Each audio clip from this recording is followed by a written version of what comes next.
Dear professors, dear colleagues, ladies and gentlemen, good morning to all.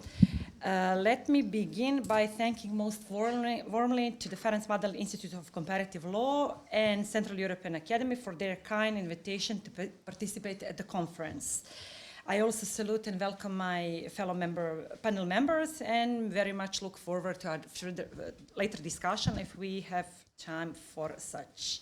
The subject of my presentation is the protection of property under the European Convention of Human Rights, with special regard to Central Europe and ex-Yugoslav republics.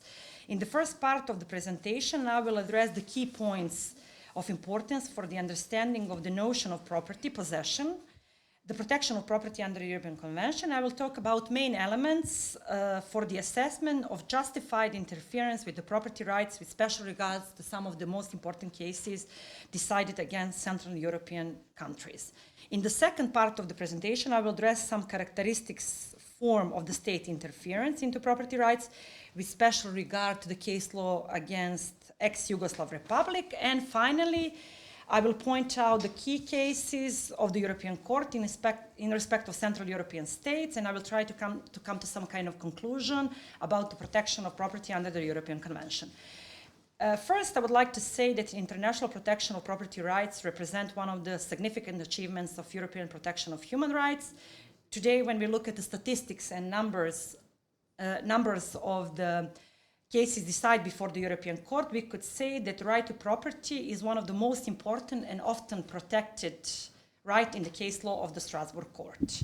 Initially, there was no consensus among the member states of the Council of Europe regarding the protection of the right to property, and this right did not find its place in the original text of the Convention.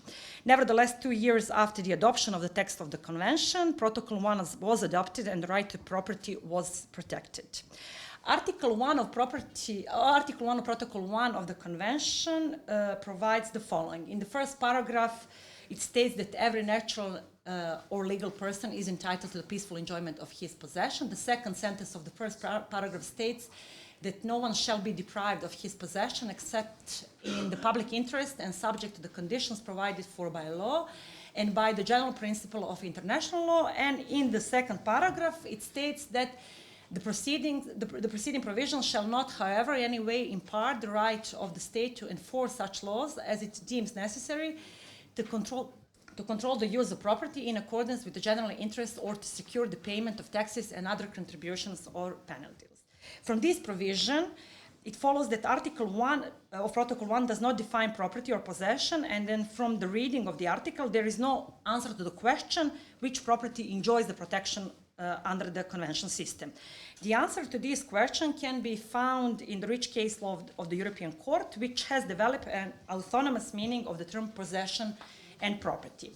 The autonomous concept of property or possession means that the concept of property, definition and qualification in national legal system do not necessarily correspond with the concept of property or possession in the convention meaning, and that the national legislation is not the decisive determinant on whether something is possession or not in the convention system.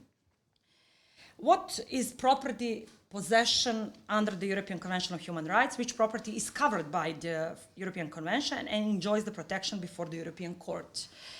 First, the Convention protects the existing possession of the person, but also goods and assets, including claims in respect of which the applicant can argue that he or she has at least a legitimate expectation of obtaining effective enjoyment of the property right.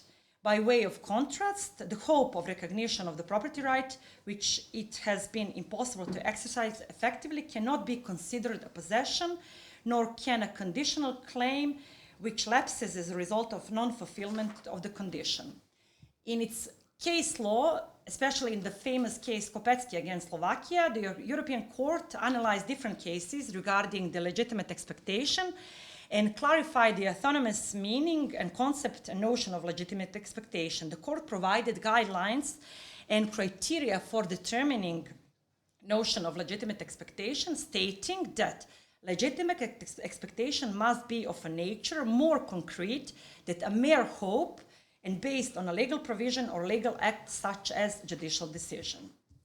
Therefore, property and possession ratione materia, according to Article 1 of Protocol 1, includes the existing property rights over movable and immovable things, other existing rights, and economic interest, existing claims and other assets, including real claims and legitimate expectations. In the numerous guides that are dealing with the European Convention and the practice of the Strasbourg Court, in order to determine the scope and the concept of property and possession, various types of ownership and property rights derived from the case law are often mentioned. For example, in intellectual property, copyrights, trademarks, patents, savings on the bank account, social benefits, and pensions are property and possession that enjoys protection under Article 1 of Protocol 1.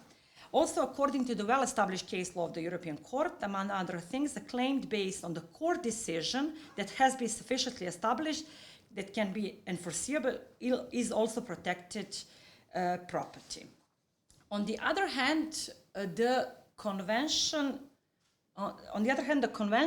and the European Court does not guarantee or protect the right to acquire property. This situation was often analyzed in different cases against Central and Eastern European countries, and especially in the context of restitution of property and the conditions for restitutional claim, but also in the context of the different laws that these countries adopted before the ratification of the Convention. In these cases, the court analyzed admissibility criteria, different aspects of the scope of the right to property, and also compatibility ratione temporis and ratione materia. For example, in the case Jantner against Slovakia, the applicant's restitution claim was dismissed as the national courts found that he had not established his permanent residence in Slovakia, which was a condition prescribed under the Land Ownership Act in 1991 for a restitutional claim. The finding of the national courts was contested by the applicant, who considered that he had met all the statutory requirements for the restitutional claim to be granted. The European Court held that under the relevant national law, as interpreted and implied by the domestic authorities, the applicant had neither a right nor a claim amounting to legitimate expectation within the meaning of the court's case law to obtain restitution of the property in question. In Jantner, the courts emphasized that Article 1 of Protocol 1 cannot be interpreted as imposing any general obligation on the contracting states to restore property which was transferred to them before they ratified the Convention. Nor does Article 1 of Protocol 1 impose any restriction on the contracting states' freedom to determine the scope of property restitution and to choose the conditions under which they agree to restore property rights to the former owners. In the similar Grand Chamber case, Granzinger and Granzinger against Czech Republic, the applicants, US citizens, who previously had citizenship of Czechoslovak Republic after their rehabilitation under the extrajudicial Rehabilitation Act, made a request for the return of their property rights that they had before leaving the United States. The national courts dismissed their claim, noting that they had not satisfied one of the requirements laid down in the relevant national law, namely Czech nationality, and were therefore not entitled to apply to recover the property.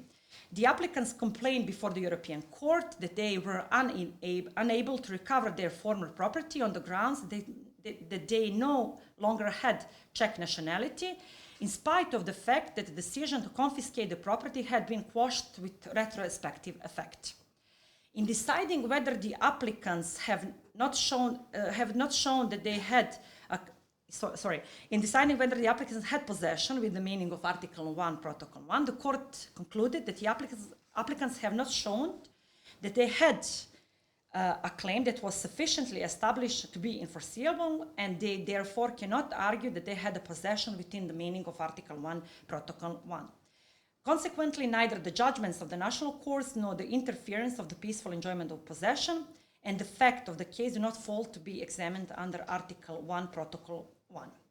In the famous Pylon judgment Broniowski against Poland, the applicant alleged the breach of Article 1, Protocol 1 to the European Convention, that his entitlement to compensation for property abandoned had not been satisfied. In this very important judgment of the court emphasized that once a contracting state, having ratified the convention, including Protocol 1, enact legislation providing for the full or partial restoration of property confiscated under a previous regime, such legislation may be regarded as generating a new property right protected by Article 1 of Protocol 1 for persons satisfying the requirements for entitlement.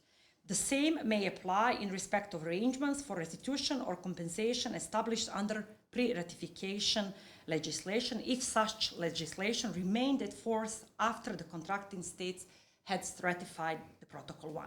So from these examples, from the case law of the court, we can see the scope of the protection of property and also compatibility ratione materia and ratione temporis. Now I want to say a few things about state positive and negative obligation under Article 1 of Protocol 1. When we look at Article 1, Protocol 1, these provisions primarily provide protection from the various forms of unjustified interference of the state. Unjustified interference with the enjoyment of the property rights is considered a negative obligation and of the state, and usually is a consequence of some specific actions undertaken by the executive authorities of the member states. Also, negative duty may result from the laws or court decision, regardless of whether it is disputed under public or private law. On the other hand, for the effective exercise of the right to peaceful enjoyment of property, it is important that the state fulfill a positive obligation, duty, meaning that all measures necessary to protect property rights have been taken. Although there are positive and negative obligations of the state regarding the peaceful enjoyment of property, the European Court, often taking into account different specific circumstances of the case, concludes that it is not necessary to categorize its examination and to determine whether the impugned situation is connected to the positive or negative obligation of the respondent state. In the case, there is also a special positive obligation of the state regarding enforcement proceedings, both against the state and also private debtor. In the cases of the execution of the final court decision rendered against private actors, the state's obligation to execute the judgment as a general rule is limited to providing the necessary assistance of the creditors in enforcing the relevant court judgment and cannot be interpreted compelling the state to substitute itself for a private defendant, even in the case of later insolvency of that person. On the contrast, where a judgment is rendered against the states, its bodies, or other entities that do not enjoy sufficient institutional and operational independence from the state must take initiative to enforce the judgment fully and in due time. The state is directly liable for their debts and cannot state that the lack of its own fund as an excuse for the non-enforcement of this decision. This is the court reasoning in the famous group of cases, Közép-európai and others, which is rendered against Serbia, and where the court found that Serbian government is directly liable for all debts of the socially owned companies. And I could easily say that this case law marked in some way the case law against Serbia in respect of Article 1, Protocol 1. Now, when we look again at Article 1, the Convention, we can see that there has three separate rules on property. This was first highlighted in the European Court judgment of Sporong and Lönnroth against Sweden. I think that I pronounced it fine. And these three rules explain three different forms of interference with the right to peaceful enjoyment of property. The first rule is of a general nature, and it confirms the principle of the right to peaceful enjoyment of property. And this rule, in principle, is applied when the court cannot apply the second or the third rule. The second rule defines the deprivation or confiscation of property as a form of interference with the peaceful enjoyment of property, and in practice of the European Court, this rule is applied in the cases of de facto and de jure expropriation, confiscation, nationalization, and similar. The third rule is also a form of the interference of the exercise of the property right, but this rule does not implies a restriction of the use and the control of the use of property. Control or restriction of property does not imply the transfer of the ownership rights. The owner keeps the right of ownership, but it is limited to use this property, and usually the various tax and foreign exchange measures and penalties are considered to fall under the rule number 3. I would like to highlight that these 3 rules are not unrelated because the second and third rule refer to certain ways of the interfering with the right to peaceful enjoyment of property, and the first rule is of the general nature, and this is the reason why in the situation when for the court it's difficult to determine under which rules the situation falls to be examined. The court usually decides that such case can be examined within the framework of the general principle and the rule number 1. So now I went through the key points of the scope of the property and state duties under Article 1. I'm going to move to the question of the assessment of the interference with the right to peaceful enjoyment of property. In other words, how does the court examine the alleged violation of Article 1? When it's assessing whether there has been a violation of Article 1, the European Court assessed the justification of interference in the peaceful enjoyment of property, and it is as one kind of a test which, that consists of a series of successive phases and steps. First question to be answered before the court, is there a property right or possession within the meaning of Article 1, or does Article 1 can be applicable in the concrete case, and is there a property ratione materia? The second question to be answered is, are there interference with the property right possession? And under this question, the court can answer, are there positive or negative obligation of the state, and also under which of these 3 rules the court will examine the case. The next step is, as I said, the legal nature of the interference, and in order for the interference of the enjoyment of property to be justified, and consequently for the court to find that there is no violation of Article 1, the following conditions must be fulfilled. First, that the interference was under the conditions stipulated by law.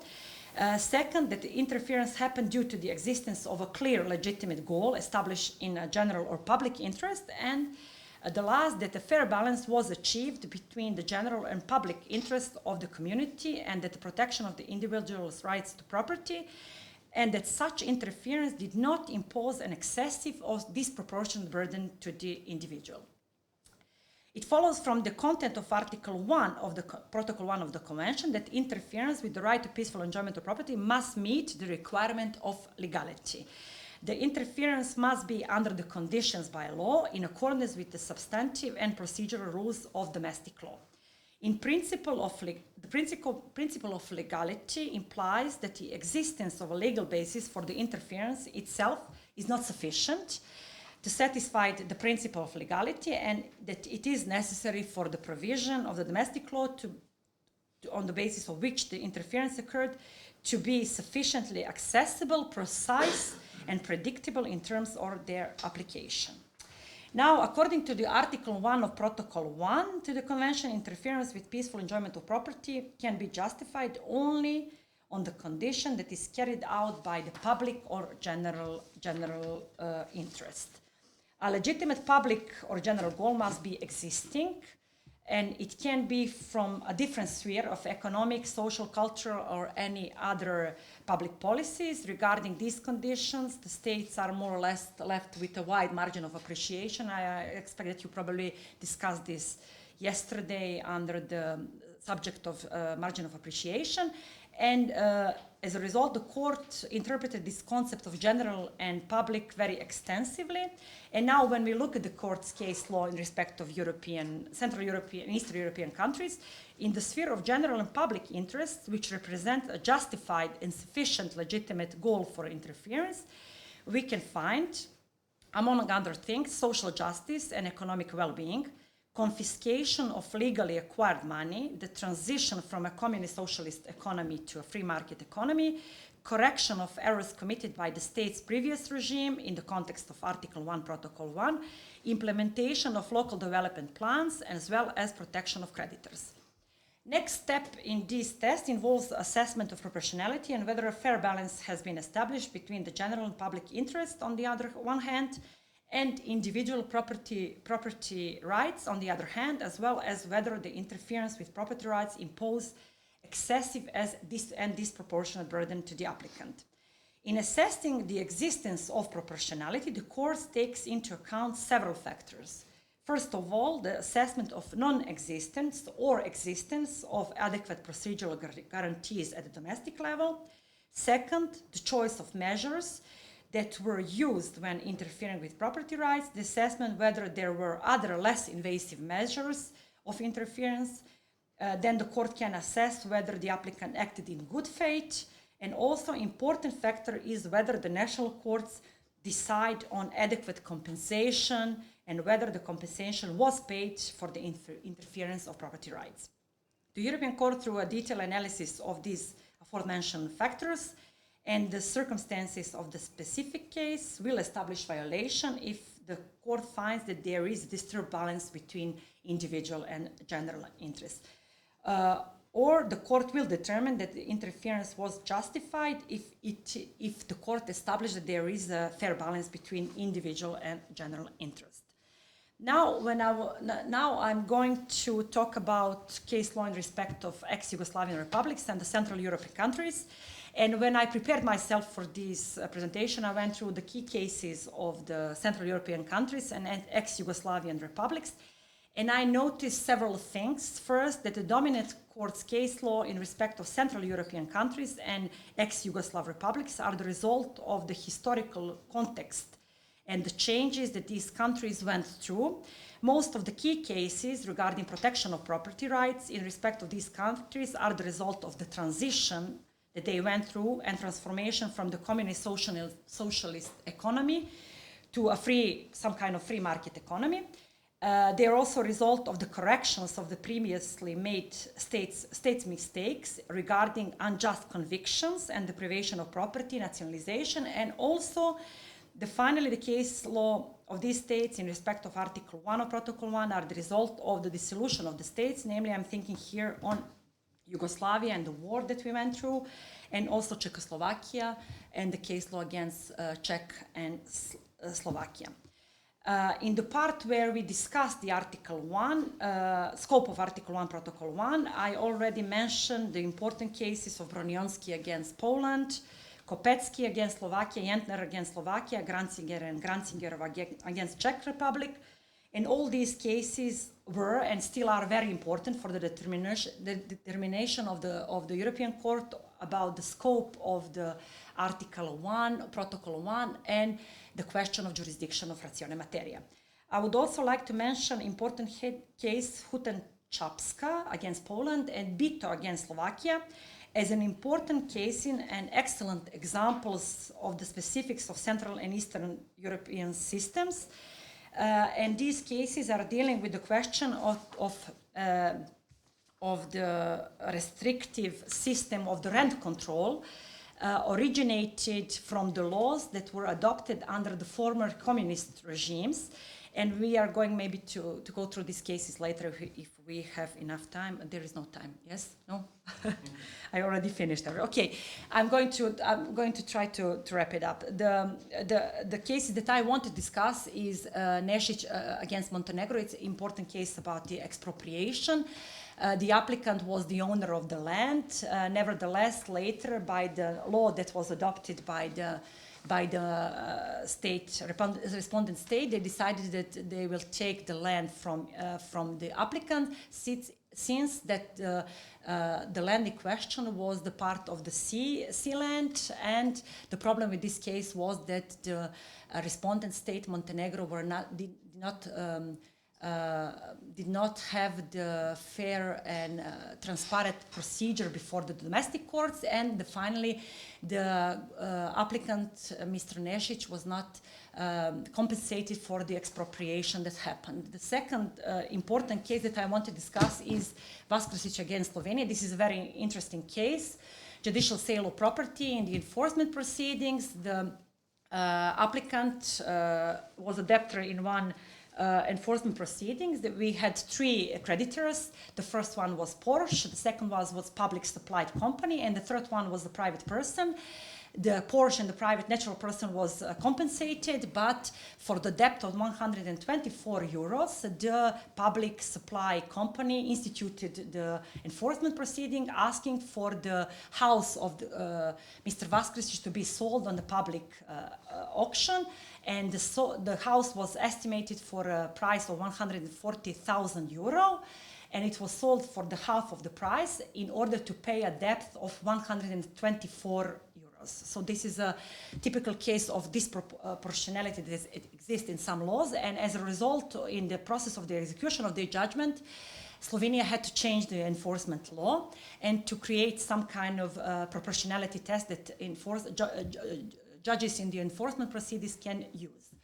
The next case is Čakarević against Croatia. It's an interesting case of the confiscation of property due to the mistakes made in the competent state. And another case in this respect is a case of Moscow against Poland. Both these cases regard the social benefits that the applicants receive from the state, and as a result of the error that was made by the state authority, they ask in the later procedure for the applicants Čakarević and Moscow to return back the social benefits that they applied. And the court found the violation in both cases because the court found that the applicants in no way contributed to this situation, an error that happened before the national courts, and that it is excessive and disproportionate burden for the applicant to have to return back to the state all the benefits that they received. Because the mistake was made by the competent state authorities as in some kind of administrative irregularities. And administrative confiscation of property, I wanted to discuss about Gabrić and Boljević against Croatia. Both cases are against Croatia, but we have pending case against Serbia. It's called Prenča and others against Serbia. And this is for me, it's always interesting because most of us are crossing the borders, and usually when someone asks you, do you have something to declare, and if you say nothing, and they fine you 10,000 euros, as a result of that, the state can confiscate the property. And in these cases, the European Court found a violation of Article 1 because they established that there was not a proportionality between the interest to prevent the flow of the money on the borders and the individual burden that the applicants had had. And also, because I think that we don't have time, but I want to draw your attention to the important cases against Central European countries, Bela Nemet against Hungary. It's an interesting case regarding the possession of property and legal moratorium on eviction. The court didn't find the violation.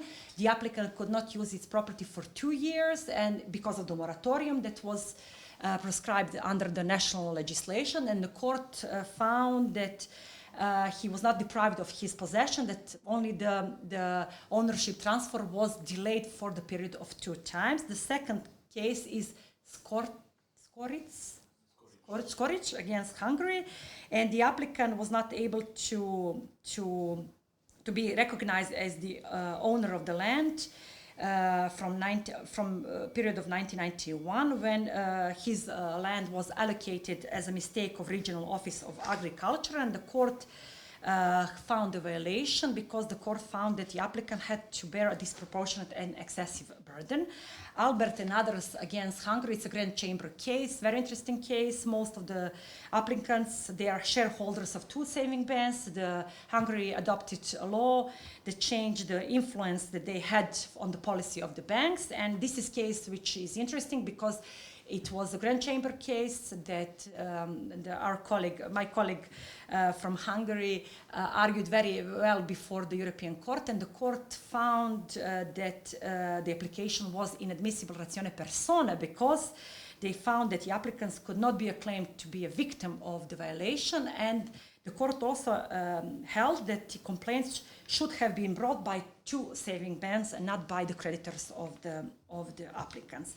Palka and others against Czech Republic. It's about compensation for the confiscated property and the way that respondent state used the rigid approach and granted only 13% of the market value for the compensation. Hatenčapska and Poland and Bito, I already Slovakia, I already explained. These are the question of the restrictive system of the rent control that was left after the communist regime with the problems that both countries had.